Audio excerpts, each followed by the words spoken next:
You won the toss. We didn't really actually toss, but we both agreed you can do this. You go first. Your opening remarks. Thank you, Pierce, for having me, and Candace, thank you for debating me.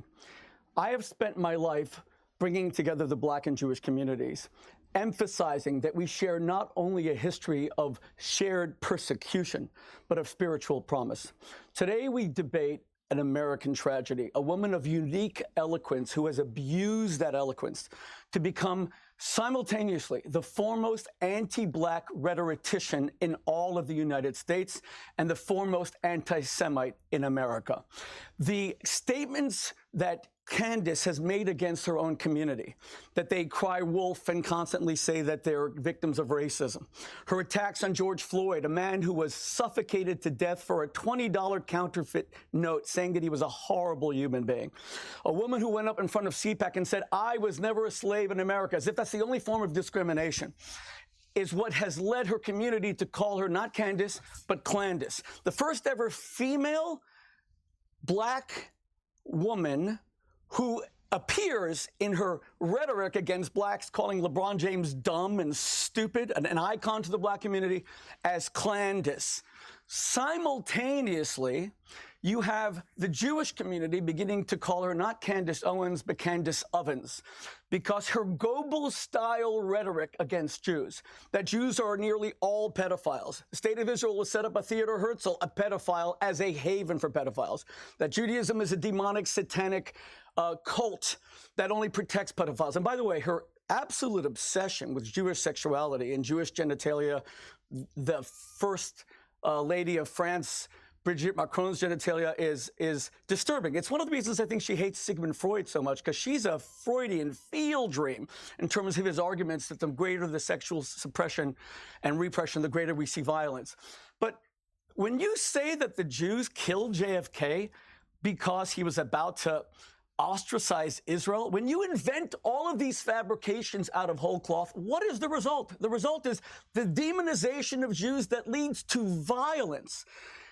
Pierce, just 1 week ago, 2 days after Candace falsely accused me, as she has for 2 years, of being a murderer, of threatening to kill her, something for which she will face legal action, because you cannot malign a rabbi and his daughter as murderers. 2 days later, I was swatted in my house, where 5 police cars had to break into my house because Mayor Michael Wilds of Englewood, New Jersey, received an email, arguably from one of Candace's followers, after she said essentially what Henry II says: "Who will rid me of this troublesome priest?" which leads directly to the murder of Thomas Becket, who today is a Catholic saint, of course. We were swatted, and the FBI is now investigating Candace's rhetoric. They're investigating Rabbi Shmuley, I'm interrupting because you've now one final point. So Candace will get exactly the same amount of time. It's up to you, but it's an opening statement, right? And what I would say... May I just say finally, if I may? Well, if it's quick, The biggest issue I have with Candace, to be honest, is that she claims to be a Christian. Candace, didn't Jesus say you're supposed to love your enemies? Is the love you show me that you call me filth twice on the last show that you did with Pierce a piece of filth? You're supposed to love your enemies. Is that turning the other cheek? And Pierce, you're an English gentleman. I've known you for many years. You allowed her to say that without even a piece of filth.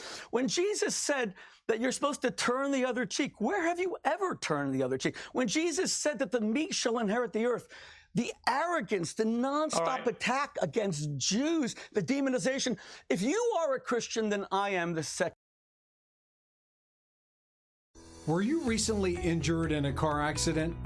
Look at this check for $160,000. Second coming of Christ. Okay, that's 4 minutes you've spoken to. Out of fairness, Candace, if you want to use 4 minutes to respond, you can. All I would note, Rabbi Shmuley, is you've spent 4 minutes personally attacking Candace Owens.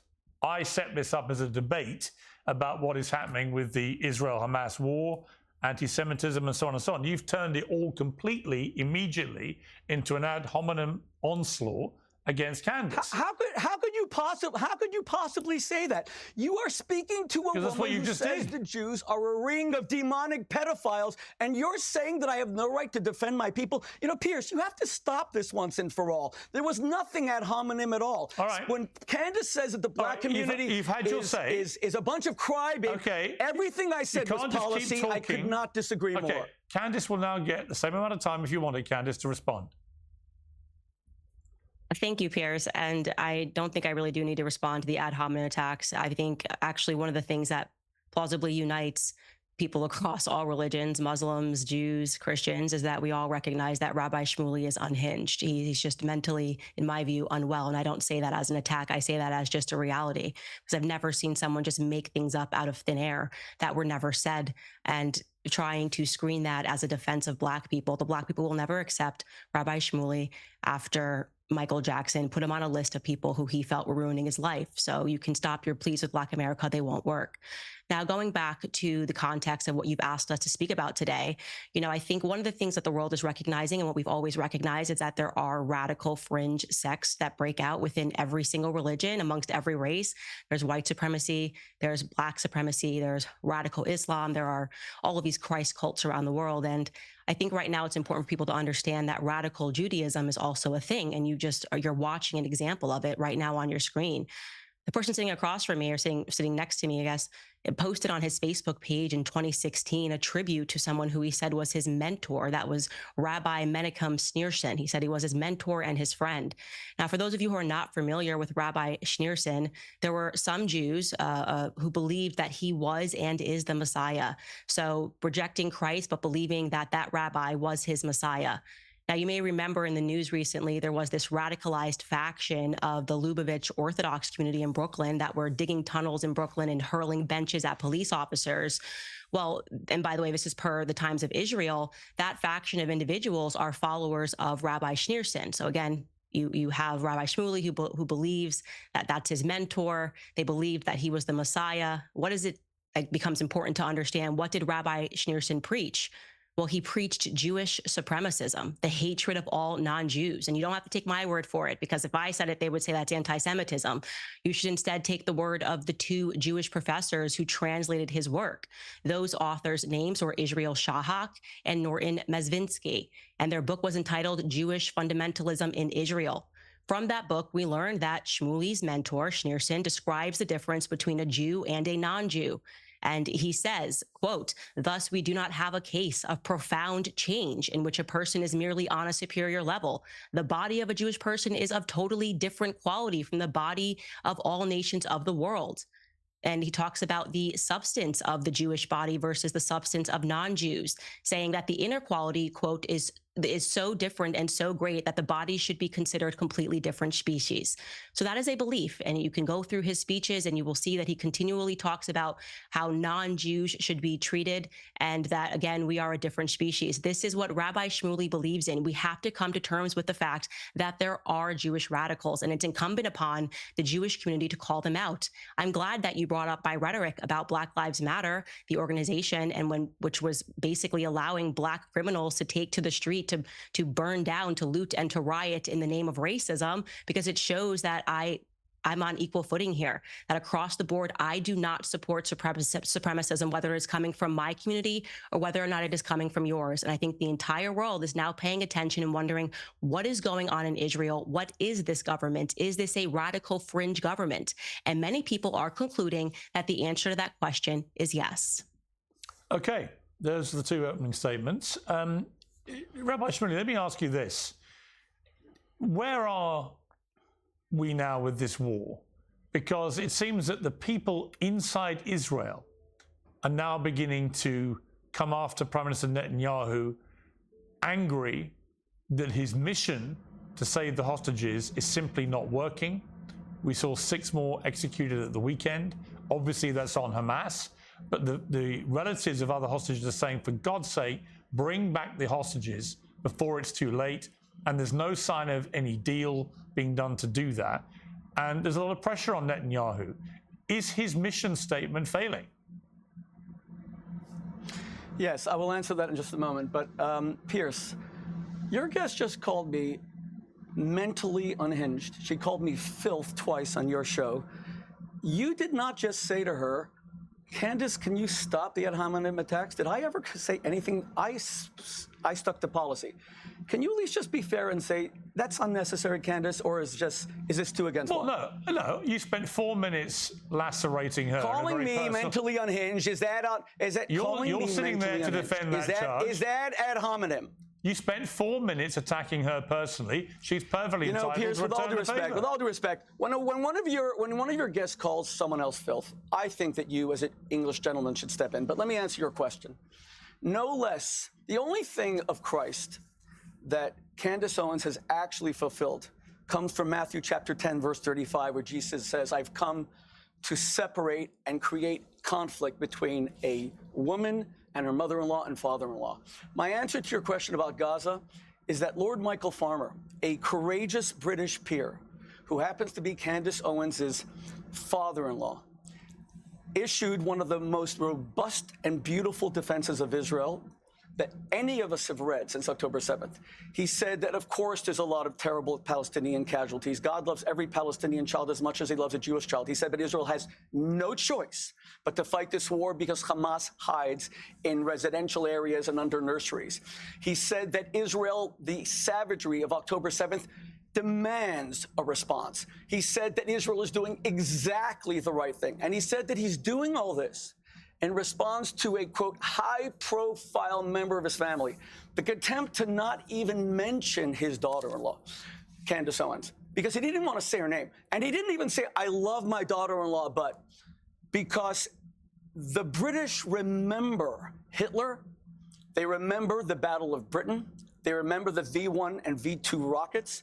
Candace Owens has actually now said that the Nazis were the good guys and it was the allies, the British, people like yourself, Pierce, who engaged in the ethnic cleansing of 12 million people based on some documentary she watched called The Savage Peace on the BBC, which wasn't even about the Allies. She always distorts. It was about the Czechoslovakia, a country that no longer even exists. And as far as what she said about Michael Jackson, putting me on enemies list, that is a total fabrication. It was invented by someone named Dieter Wietzner, who sued Michael Jackson for $64 million, tried to shake him down, and Michael had to pay him $4 million. I worked to save Michael's life. Candace Owens never met Michael Jackson. I was his rabbi for 2 years. I love him. I missed him. I tried to get him off of drugs. She said that I killed him. And talk about the contempt for people struggling with addiction, that she would say the Jews killed Michael Jackson. And with all due respect, Pierce, you have not said that one of those things, that I'm a murderer, a man who doesn't have a speeding ticket, who doesn't have a parking ticket, is a murderer, and the police have to come and the FBI to protect me. Are you going to say... Here's what I'm going to say to you, Rabbi Shmuley. Once again, you've just singularly failed to answer my question. So if you're just going to continue every time I ask you a question about the war, which is the point of the debate, to just launch into Candace or her family or whatever, that's your decision. But in the interest of fairness, every time you speak for 3-4 minutes, hang on. I'm now going to let Candace respond if you want to, Candace. Look, it is obviously a matter of public record that your father-in-law, Lord Farmer, did post on X what he posted. He concluded by saying, I point out I'm the Christian Deputy Chair of the Council for Christians and Jews. This was founded in 1942 as a bulwark against anti-Semitism. I mean, do you want to say anything about what your father-in-law...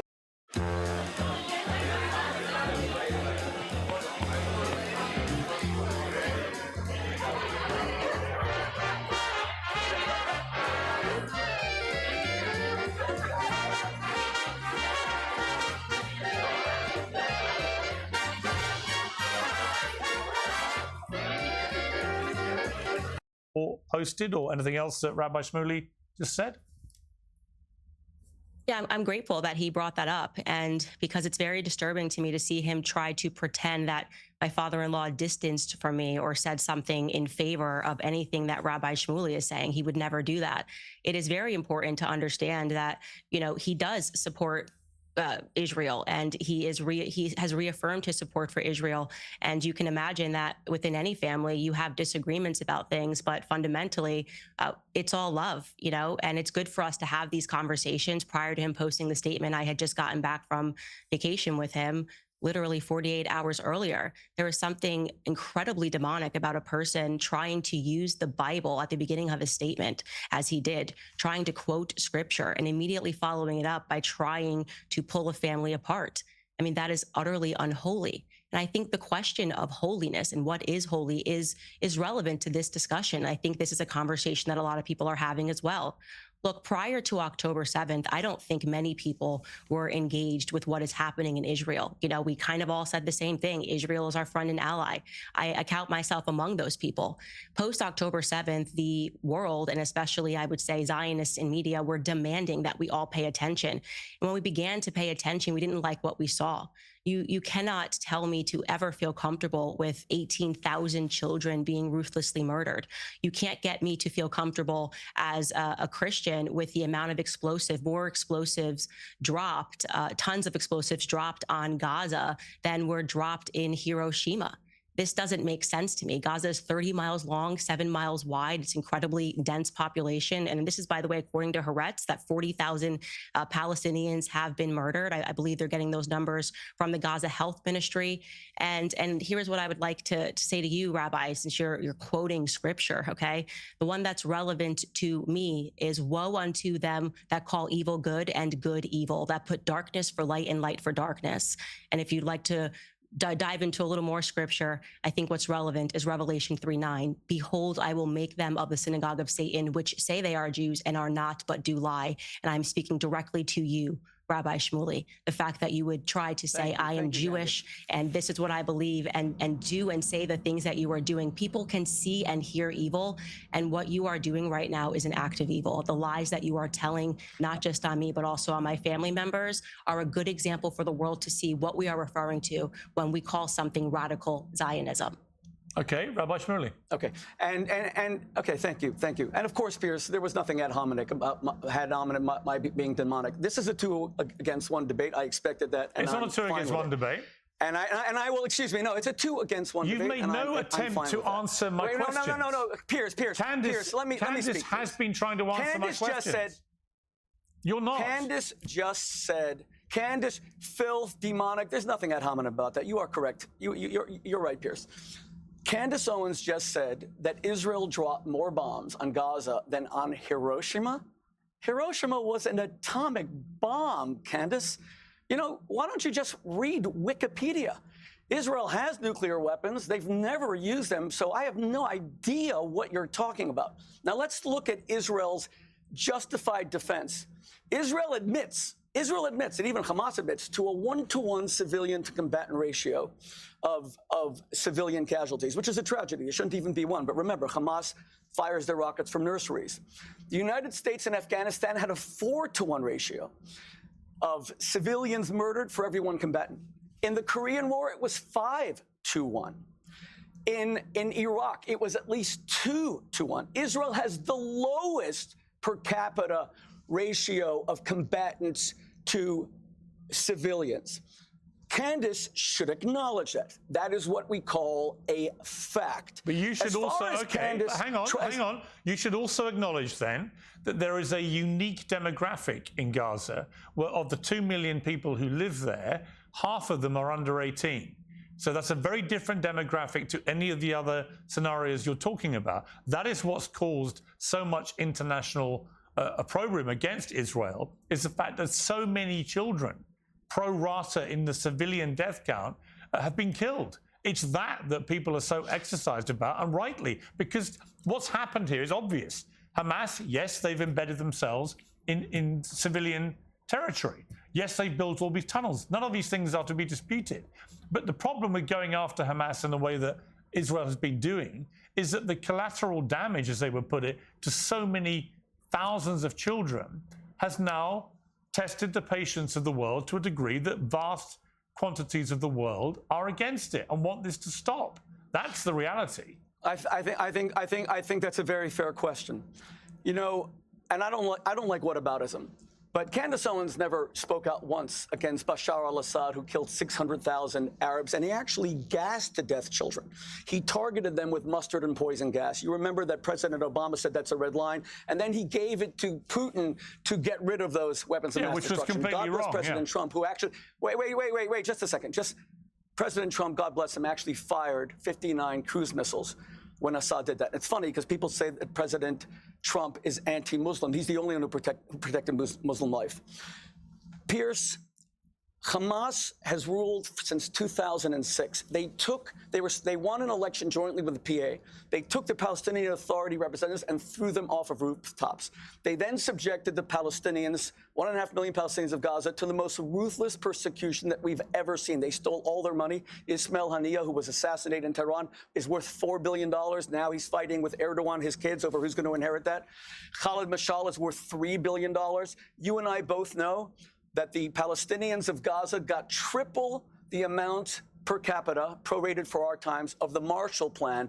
All of that money was stolen to build tunnels. There isn't one bomb shelter. The reason why people are dying in Gaza is because that money was used to buy penthouses in Doha, Qatar. There isn't one bomb shelter from Hamas. Hamas shoots and murders anyone who challenges their authority. They were elected in 2006 to a 4-year term. It's now 20 years later. Hamas specifically, and that's why they're being condemned by the Palestinians right now. They want Palestinian children to die because the more they die, the more you will condemn me and Israel. But let's remember, Pierce, your parents are part of the greatest generation.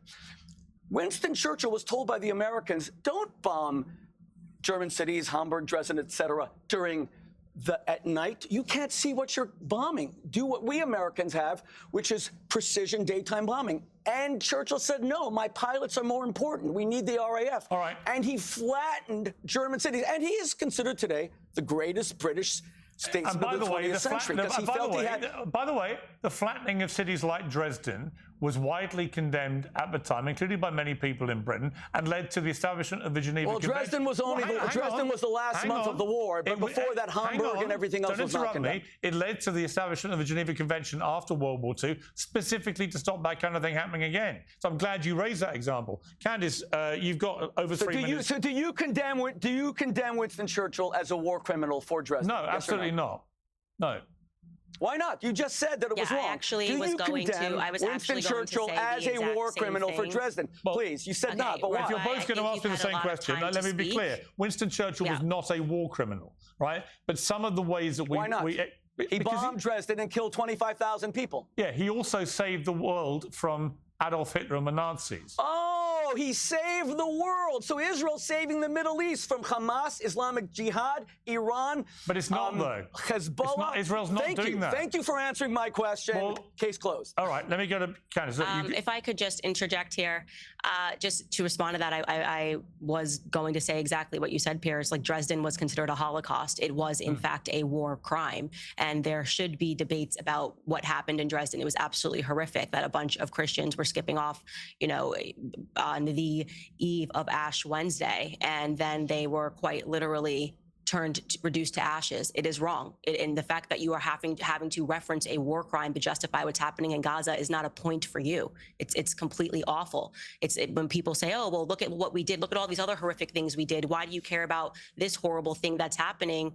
I don't even understand that logic. It's completely ridiculous. Look, there is no person in good conscience who should be comfortable with the amount of death that's happening in Gaza. And yes, if you are going to correlate it to Dresden, that would be a fair comparison, except much more has been dropped on Gaza than was dropped in Dresden. So is it fair to call what's happening in Gaza a Holocaust? Is that what we're looking after when you have this nonstop onslaught? And it's completely ridiculous to say, oh, well, this is happening because of Hamas. Let's be very clear. It is happening because the Israeli government will not stop bombing them, okay? So you had a very sympathetic audience all around the world, myself included, when October 7th happened. There was not a single person that should or could justify the terrorist acts that was enacted by Hamas. But the collective punishment that is being assigned to the Gazans, the Palestinians living in Gaza, is also unacceptable, and the entire world should condemn it, and it should be made to stop. And I do believe that a radical fringe has taken hold of Israel, and further evidence of that, by the way, is that we are not even allowed to critique Israel without having people like Rabbi Shmuley, which I never said he threatened to murder me, but he has threatened me for 2 years, essentially trying to bully people into their belief that they have a right. You never said that I threatened to murder you?